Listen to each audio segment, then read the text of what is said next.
Yeah, well, we know Kyrie is half in, half out. I don't know if we even want to take that on, unpack that, because that's something where you really gotta look at Kyrie and talk to him.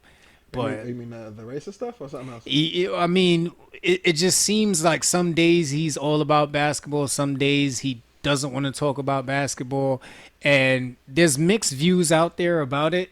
And my biggest thing about it is, listen, you can have your personal views. That is Mm-hmm. perfectly fine. You are a human being. You're doing your job. You have the right to say, this is how I feel. It's not about basketball. Mm-hmm. But what about the fan that paid money that pays money to see you play? Mm-hmm. Granted, you may go out there on the court and do your thing, but to hear that message from you, it's conflicting. Here's the unfortunate thing about Kyrie that you're either gonna love it or hate it. Like, at the end of the day, he is going to let you know he is a human being with emotions. Right. Yes, he is getting paid to do a job that is a child's game, and that's all this is. It's a child's game to him that he plays at an elite level. Mm-hmm. So with that being said, whether you paid top dollar to sit courtside to see Kyrie today, and he was double booked with the family event in another state, and he couldn't make this game, that's not the fans' fault, nor is it Kyrie's, because Kyrie's stance is, you paid to see the Nets play. I might have been your favorite player. Thanks for that. Hope you got a jersey. If I ever see you, I'll sign it for you one day. But you came to see the Nets play. You didn't come to see Kyrie play. That ticket that you bought doesn't say the Brooklyn Kyries. It says the Brooklyn Nets on it. And that's his stance on it. Similar to regular people at their job.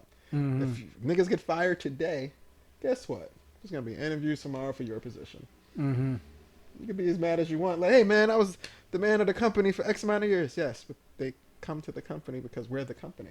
Mm-hmm. You were just a crucial point that, people liked. We appreciated all the work you put in for us.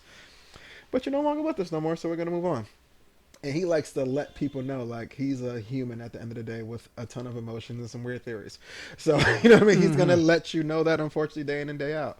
Like the racist thing with Boston, he didn't have to mention it, but he did. Why? Because it's on his mind, and it bothers him. And if it bothers him, he'll let you know about it. And everybody, the whole press staff just looking at him. Game 2 questions. Game 3 questions. What are you going to do in Boston? He's like, they're racist, bro. Next question.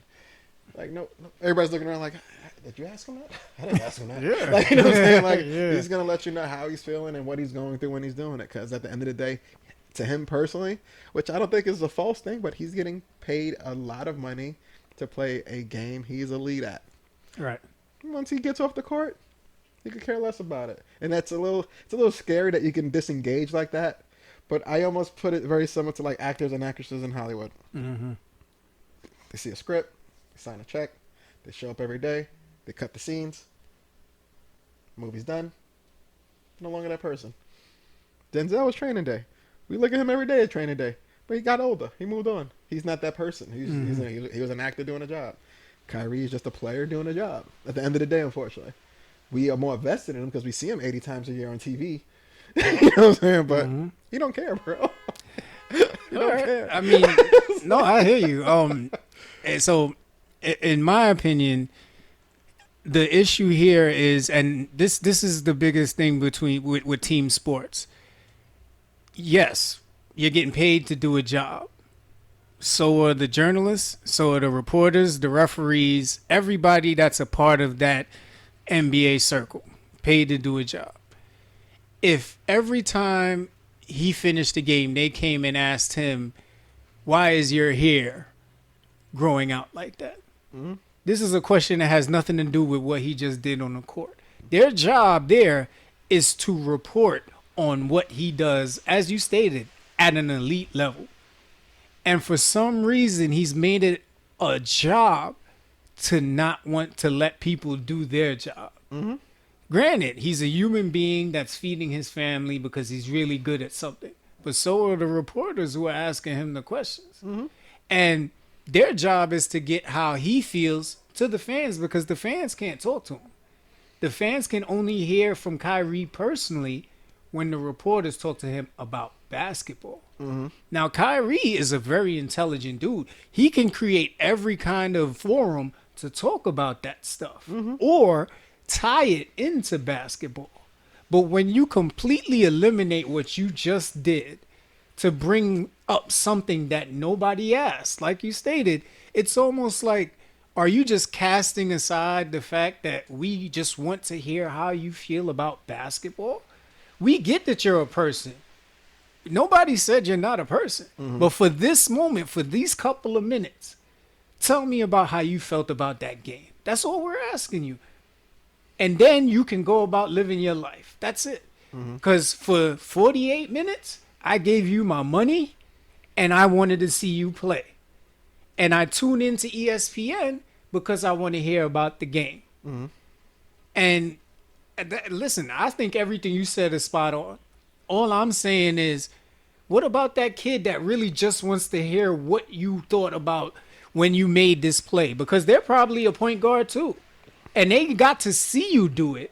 But there's a certain different delivery in when you hear a player talk about what they do. That's what made Peyton Manning so great with detail. That's what made Kobe so great with detail. Because they sat there and they broke down the sport. And they didn't have to.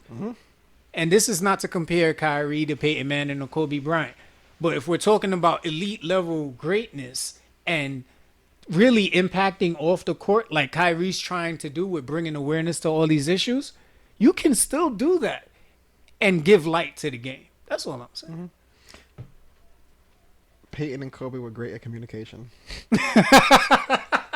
Kyrie is not. He's in a little bubble. And sometimes they put him on this in front of 30 cameras with 50 reporters. And he's just like, yo, I'm tired. And they're like, we get it, but I got a whole pad of questions. Like, he's like, yo, can you like email them to me or something? Like, you know, he'll just rather be disengaged from it after. As soon as the ref, like, you know, gives the game ball back to the desk, he checks out. He's done. He's very like AI-ish as far as, what are we doing now? Like, you know what I'm saying? Like, I thought it was over. Like, I didn't see the game. You're not watching the highlights. Like, go dissect that shit. Like, you know what I'm saying? That's his thing. Like, but another thing, I guess, what us older folk have to disengage from. When we were younger, we didn't hear Jordan talk after every press conference. Really, I don't recall any anyway. I might have been too young, but we appreciate him for what he did on the court. Today's kid, they want to see what they do on the court. They want to see what they're doing on TikTok. They want to see what they're doing on Twitter. They want to, you know what I mean? They want to see how many kids they got. Like, do any of these kids look at them? Do any of them play basketball? Do you have girls or boys? Do you have a girl dad? Like, you know what I'm saying? They are asking questions that we didn't care about as kids for athletes. So that's it may be an added stress / pressure to the current athlete. But like LeBron, he's good at articulating those thoughts. He's good at the TikTok. He's good at the Twitter for the most part. He's okay in that light. Kyrie, not so much. And honestly, I just wish they just give him some sort of clause in his contract. Like, dude, we love you. You ain't gotta do post games no more, bro. Just to nip this all in the butt. We know the fans love you. If they do, they'll check you out and they'll buy your jerseys. Outside of that, we're gonna keep you away from the reporters unless you want to. We're not gonna mandate you to go unless you hit the game winner in Game 7. And you grab the headphones to speak to Ernie and them, you know what I mean, back at the studio. Do what you want to do. As far as these mandated press conferences, win or loss, we can't mandate you to do that anymore. I mean, not like what I say matters, but I'm okay with that as long as he finds another way to connect with the fans about basketball. I'm fine with that. If it's the reporters, if it's in that moment that keep bothering him, I'm okay with that. But as long as he finds another way to pay it back forward to the kids. As far as paying it back forward, Kyrie's version of paying it back forward is starting all these basketball camps, donating to all the other continents that don't have basketball courts and building these courts. That's his form of giving back, going back to his own community, his high school, making sure their court and gym is up to standard, or their computers are up and running. That's his way of giving back. I don't think he feels fulfilled in just talking to reporters at the end of the game anymore. No, I get the reporters. I'm talking about the fans, like the people who are coming there that really love what you do on court. Like, we get that there's not a personal connection. You've made that clear because you don't want to talk to anybody about anything except what you feel like, which is fine. But what about that fan that's really there to see and hear from you? They don't play basketball, but they want to hear what you thought about that play. How did you feel about that last shot? Now sometimes he'll give it, but then there's just sometimes he goes left, and that fan's like, oh. Damn. I didn't see Maybe that next game. I didn't see that coming tonight. Yeah. I didn't see that coming tonight. You know what I mean? I think he was going to elaborate a bit more when there was 2 seconds left on the clock. Yeah, man, yeah. No, Kyrie. Kyrie. Yeah, but you made a great point though. That communication line, that was spot on, man. Oh yeah. All right, we're gonna shake back into. Oh, sorry about that. little Kyrie tangent, but yeah, man, that's a scary good. Yeah, man. But listen, the NBA playoffs are live.